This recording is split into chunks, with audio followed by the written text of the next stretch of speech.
Сооротуучу Кудай. 15 март.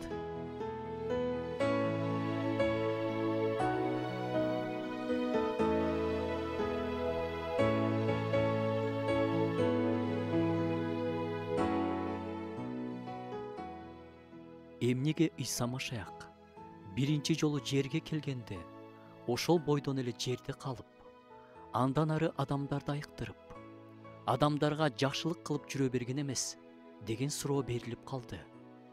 Биз бир нерсени түшүнүшүбүз керек. Ыйсанын жерге келген эң биринчи максаты адамдардын денелик муктаждыктарын толуктап, күнөөнүн көзгө көрүнгөн сырткы кесепеттерин жоюп, адамдарды айыктыруу эмес болчу. Ал жерге келгенинин эң биринчи максаты адамдын ичин, жан дүйнөсүн өзгөртүү жана күнөөнү жеңүү болчу. Ал айкаш-чыгашта керилүүсү аркылуу өз кызматын кынтыксыз аткарып кетти. Бул жердегисин аткарды. Эми ал асманга барып, биздин ыйык кызматчыбыз болуп, биз үчүн арачылык кызматын кылып жатат. Ал көтөрүлүп кеткенде, анын ордуна келген ыйык рух эми жерде жыйын менен, куткарылгандар менен ишин улантып жатат.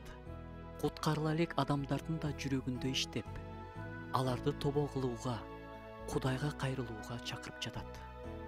Анын үстүнө Ыйса Машаяк мындай деп айтып кеткен: чындыкты, силерге чындыкты айтып коеюн, мен кылып жаткан иштерди мага ишенген адам да кыла алат. Түгүл, алардан да чоң иштерди кыла алат. Анткени мен атама кетип жатам. Ыйсага ишенүүчүлөргө өзү кылган иштерден да улуу иштерди кылганга жөндөм берген, күч берген. Азыр ал өз жолдоочулары аркылуу, биз аркылуу керемет иштерин кыла алат.